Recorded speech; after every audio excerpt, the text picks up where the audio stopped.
বাংলাদেশের উত্তপ্ত পরিস্থিতির মধ্যে মালদহের ভারত বাংলাদেশ সীমান্তবর্তী হরিশ্চন্দ্রপুর এলাকায় গরু পাচারের আড়ালে অনুপ্রবেশ। সীমান্তে প্রহরারত বিএসএফ জওয়ানরা ঘটনাটি দেখতে পেয়ে বাধা দেয়। এরপরই বাংলাদেশি দুষ্কৃতীরা জওয়ানদের ওপর চড়াও হয়। বিএসএফ জওয়ানরা আত্মরক্ষায় গুলি চালালে বাংলাদেশি দুষ্কৃতীরা গরুগুলি রেখে পালিয়ে যায়। যদিও এই ঘটনায় কাউকে আটক করতে পারেনি বিএসএফ সূত্রে জানা গিয়েছে, মালদহের হরিশ্চন্দ্রপুরের 88 নম্বর ব্যাটালিয়নের জওয়ানরা রাতের অন্ধকারে দেখতে পায় যে বেশ কয়েকজন বাংলাদেশি দুষ্কৃতী ভারত ভূখণ্ডে ঢোকার চেষ্টা করছে। প্রহরারত জওয়ানরা অনুপ্রবেশকারী দুষ্কৃতীদের ধাওয়া করে। ঠিক সেই সময়েই দুষ্কৃতীরা চড়াও হয় জওয়ানদের উপরে। আত্মরক্ষার্থে 2 রাউন্ড গুলি চালান বিএসএফ জওয়ানরা। তখনই প্রাণ বাঁচাতে গরু রেখে বাংলাদেশ ভূখণ্ডের দিকে পালিয়ে যায় দুষ্কৃতীরা। রেখে যাওয়া গরুগুলো উদ্ধার করেছে বিএসএফ। গত কয়েক মাস ধরে উত্তপ্ত পদ্মা পাড়ের দেশ। এই পরিস্থিতিতে সীমান্ত পেরিয়ে ভারতে ঢোকার একাধিকবার চেষ্টা করেছে পাচারকারীরা, কিন্তু তৎপর রয়েছে বিএসএফ। অনুপ্রবেশ আটকাতে সর্বদা সজাগ সীমান্ত রক্ষী বাহিনীর জওয়ানরা।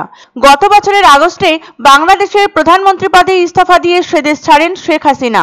মোহাম্মদ ইউনূসের নেতৃত্বে অন্তর্বর্তী সরকার গঠিত হয়। তারপর থেকেই উত্তপ্ত পদ্মা পাড়ের দেশ। সেই আঁচ অনুভূত হচ্ছে এপারেও। তবে দিনভর নজরদারি চলছে সীমান্তে। সন্ধে নামতে বিএসএফ জওয়ানদের গতিবিধি আরো বেড়েছে। ওয়াচ টাওয়ার থেকে কেউ নাইট ভিশন ক্যামেরায় চোখ রাখছেন। আকাশে উড়ছে ড্রোন। সীমান্তের দূরত্ব হিসাবে বাড়িয়ে দেওয়া হয়েছে জওয়ানদের সংখ্যাও। সর্বদা সজাগ জওয়ানরাই গরু পাচারের চেষ্টা রুখলেন হরিশ্চন্দ্রপুর সীমান্তে। বিএসএফ এর তরফে জানানো হয়েছে, শুধু মালদহ নয়, নদিয়া জেলার সীমান্তেও জওয়ানরা পাচারের সময় একাধিক গরু উদ্ধার করেন।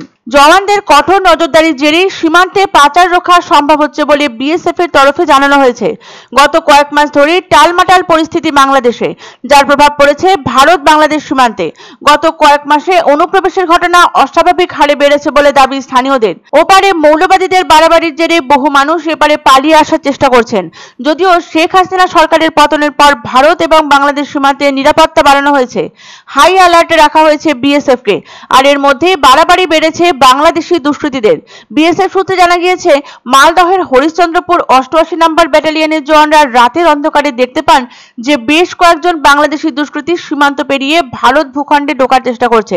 সঙ্গে সঙ্গে সতর্ক করা হয় প্রহরারত জওয়ানদের। চড়াও পাল্টা চড়াওয়ের মধ্য দিয়ে কেটে যায় বেশ কিছুটা সময়।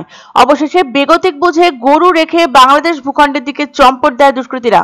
ঘটনার পর বাড়তি লাইট সহ আধুনিক প্রযুক্তির মাধ্যমে নজরদারি চালানো হচ্ছে।